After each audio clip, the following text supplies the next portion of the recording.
अश्विनी कुमार की। ठीक है, अश्विनी कुमार कौन है, कहाँ पे इनका रेफरेंस है, क्या है, उनकी बातें कर लेते हैं।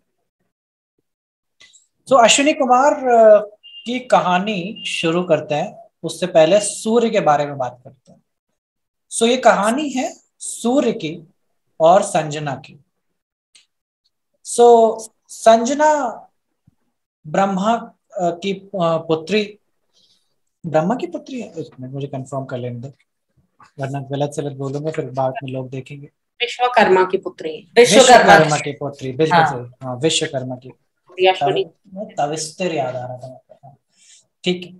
सो संजना जो है वो छोटे से विश्वकर्मा की पुत्री थी, विश्वकर्मा ने उनका पालन पोषण किया, तो वो खेलते कूदते, वो उनको दिन में खेलना खूब पसंद था।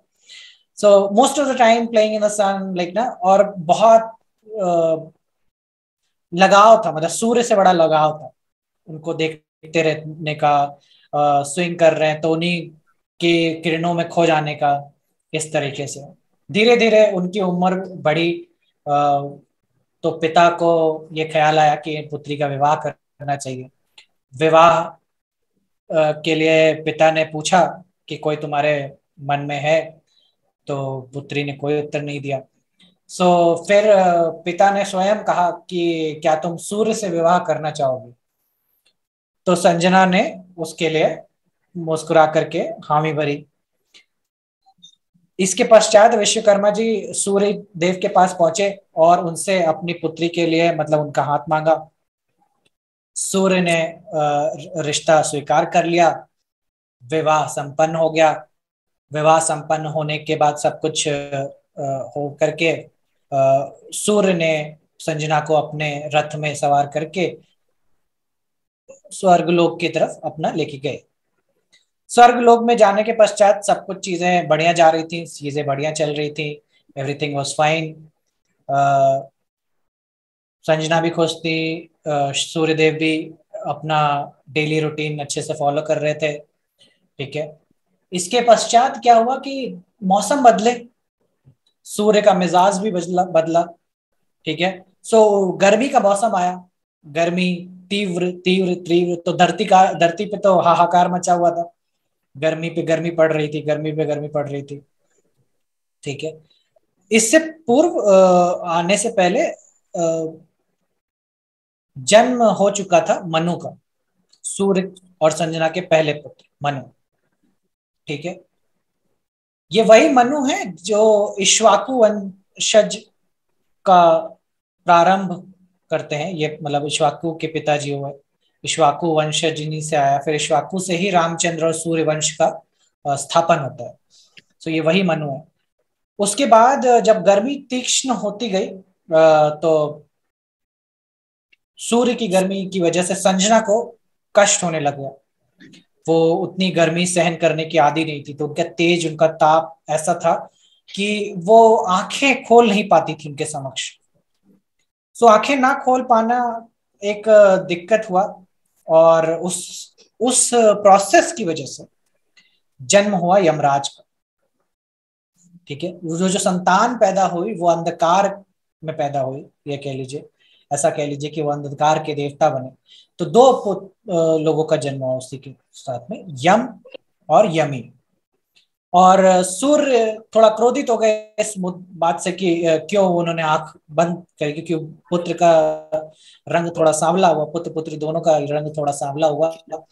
तो सूर्य को ये बात पसंद नहीं आई। तो उन्होंने बोला कि तुमने क्योंकि अंधकार को चुना एज अ रोशनी के, तो ये जो पुत्र है वो अंधकार का मालिक बन जाएगा। So that later on Yamraj became as the first one to go in the like ना मृत्यु लोक में, मृत्यु लोक में उतरने वाले और मृत्यु होती है जिनकी, वो पहले वो व्यक्ति बने, यमराज।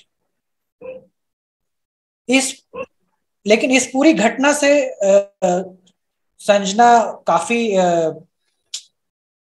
परेशान सी हो गई। उनके मन में भीतर में अब सूर्य के लिए प्रेम तो था, बट वो उनकी गर्मी को झेल नहीं सकते थे। और ठीक है। तो उन्होंने एक निर्णय लिया कि वो कुछ दिन के लिए या तो अपने मायके चली जाती हैं, पिता के घर चली जाती हैं, फिर लेकिन सोचा कि ऐसे कब तक काम चलाएंगे, तो उनके दिमाग में, वो एक नदी सरोवर के किनारे बैठी थी, तो उनके दिमाग में ख्याल आया कि व्हाई नॉट मैं अपनी इस प्रतिबिंब को यानी कि छाया को सूर्य के साथ में रख देता हूं। तो उन्होंने वो तालाब में हाथ डाला और हाथ पकड़ के अपनी ही छाया को बाहर निकाल लिया और उस छाया को पूरा मैटर समझा दिया और बोला कि तुम प्लीज हमारे बच्चों का ख्याल रख लो, मैं कुछ दिन विश्राम कर लूंगी, इसी बहाने थोड़ा वक्त तुम भी बिता लोगी, और मतलब ऑब्वियसली फिजिकल फॉर्म में तुम भी कुछ थोड़ा वक्त बिता लोगे और मैं भी थोड़ा चैन के सांसें ले सकूंगी। ये करके छाया इधर आ गई, सूर्य के साथ आ गई। वो छाया ने एक रूप बना करके क्षमा मांग ली कि मैं मेरे से गलती हुई, मैं आपको ऐसा देख आंखों से मतलब देखी नहीं, ये वो। और उसके पश्चात तब तक संजना अपने पिता के घर, विश्वकर्मा के घर पहुंच गई, कुछ दिन वहां बिताए। पिता ने फिर बोला कि पुत्री, तुम्हारा अब यहाँ ज्यादा दिन रहना ठीक बात नहीं है, तुम विवाहित हो, तो इसलिए अपने घर की तरफ प्रस्थान करो। तो संजना को तो ये बात मालूम थी कि एक दिन आना ही आना है। फिर she decided to go out and live in jungle, जंगल में रहने का प्लान किया।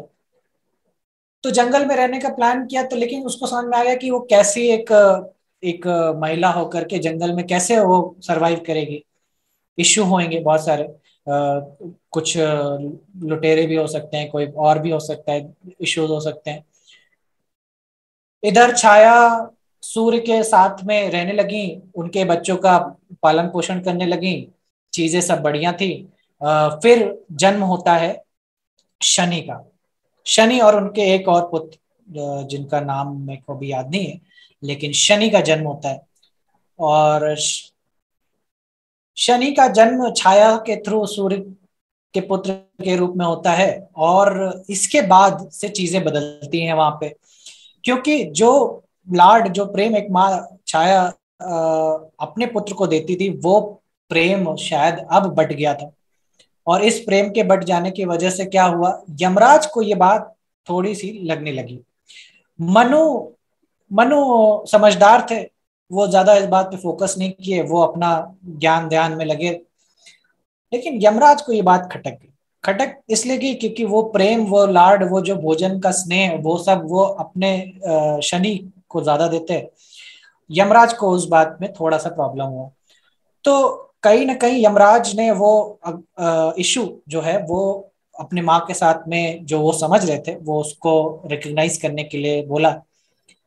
बोला तो उनकी माँ ने कुछ अपशब्द कहे, और इसी में बहसबाजी के चक्कर में क्या हुआ कि यमराज को क्रोध आ गया एंड यमराज ने एक लात उठा करके छाया को मार दिया, kicked her in this way. तो छाया ने उसी क्षण क्रोध में आकर के ये श्राप दिया कि जिस टांग से तुमने मुझे मारा है, वो टांग ना गल जाएगी। गल यानी कि वो खराब नहीं होगी, लेकिन वो प्रॉब्लमेटिक बनेगी। ठीक है, उसमें पीड़ा होगी, दर्द होगा, तुमको रह रह करके वो धीरे धीरे धीरे डिकेइंग हो जाएगी, ऐसा श्राप दिया। तो ये श्राप सुन करके यमराज रोते हुए पिता के पास पहुंचे कि बोले अब तो मैटर हाई कमान के पास पहुंचाना पड़ेगा, सूर्य देव के पास पहुंचाते हैं। तो वो जब गए तो उन्होंने बोला कि पिताजी पिताजी, ये जो है ये औरत, ये माँ नहीं है। तो सूर्यदेव कहे कि ये माँ नहीं है, क्या बोल रहे हैं मतलब। तो बोले कि ऐसा ऐसा हुआ मेरे साथ, इन्होंने मेरे को ऐसा श्राप दिया। कोई भी माँ अपने पुत्र को, संतान को ऐसा श्राप नहीं दे सकती है। पुत्र कुपुत्र हो सकता है, लेकिन माता कुमाता नहीं हो सकती है। ठीक है, तो सूर्यदेव को भी लगा कि पॉइंट तो सही कह रहा है। ठीक है, तो उन्होंने कहा ठीक है तुम जाओ, हम मैटर अपने हाथ में लेते हैं। तो उन्होंने बुलाया और पूरी तीक्ष्ण गर्मी के साथ में छाया को जब किया, तो छाया से जब पूछा कि कौन हो तुम, तो बोले कौन है साहब, मतलब मैं समझी नहीं। तो बोले कि सच सच बताओ कौन हो तुम। तो उसको को जैसे ही उन्होंने उसको पकड़ने के लिए करा तो वो पकड़ने के नहीं, स्पेशली श्राप देने का बड़ा कॉन्सेप्ट है मतलब ऋग्वेद में, कि जैसे ही बोला कि सच सच बताओ, अगर तुम झूठ बोलोगी तो इसी क्षण भस्म हो जाओगी, ये वो। तो तब उस क्षण में छाया ने बोला कि नहीं नहीं, मैं तो छाया हूँ, संजना मेरे लिखना, संजना की मैं प्रतिबिंब हूँ, मैं संजना नहीं हूँ। तो ये सुन करके सूर्यदेव को क्रोध तो बहुत आया, लेकिन अभी तो मैटर हाथ से जा ही चुका था, तो उसमें क्या ही कर सकते थे। तो फिर वो विश्वकर्मा के पास पहुंचे, उनसे पूछा छाया से कि कहाँ है, तो छाया को जो मालूम था कि वो विश्वकर्मा के मतलब अपने मायके ही गई होंगी। तो सूर्यदेव पहुंचे विश्वकर्मा के घर में, पूछने अपनी पत्नी को पूछने लगे, तो विश्वकर्मा ने बोला कि वो तो बहुत पहले ही जा चुकी है, वो तो क्या पहुंची नहीं ऐसा। तो ये इशू मैटर लाइट में आया, and then they started like ना लुकिंग फॉर संजना। इधर संजना जब जंगल में थी तो उनको ये हुआ कि कैसे सरवाइव करेंगे इतने दिन, तो उन्होंने एक फॉर्म ले लिया, और वो फॉर्म था, रूप था एक घोड़ी का, हॉर्स का रूप ले लिया उन्होंने। तो पता लगाया गया विश्वकर्मा जी के द्वारा में बहुत सारे चीजों सोर्सेस से पता चला कि भाई कोई तो एक है जो इस रूप में, ऐसे घोड़े के रूप में इस वन में वास कर रहे हैं। तो अब ढूंढे कैसे, तो सूर्यदेव ने भी एक हॉर्स का रूप धारण किया, और वो उसी रूप में छाया को ढूंढने लगे, वो jungle by jungle, jungle by jungle, area by area, and ultimately Chhaya मिल जाती है। एंड छाया मिल जाती है तो कथा ये कहती है कि छाया मिलने के पश्चात भी उनकी उन्हीं उसी फॉर्म में संतान होती है, और उस संतान का जन्म बड़ा टिपिकल बताया है कि बोला है कि उनके नथुनों से वो संतान का जन्म होता है। वो दो नथुने दो अश्विनी कुमार को जन्म देते हैं। अब सुनने वालों के लिए ये तो मतलब समझ में इससे बाहर है कि नथुने से कोई क्यों जन्म लेगा, ठीक है। तो फिलहाल कथा जो कहती है, मेरा कथा सुनाने का पूरा वो तो कंप्लीट होता है कि इस प्रकार से अश्विनी कुमार का जन्म होता है। तो क्या क्या कुछ इस स्टोरी से हम समझ सकते हैं, वो उस बात पे आते हैं, ठीक है। कथा यही समाप्त होती है, ये सूर्य और संजना की कथा, अश्विनी कुमार के जन्म की कथा। तो टोटल दो अश्विनी कुमार, एक शनिदेव, मनु, यम और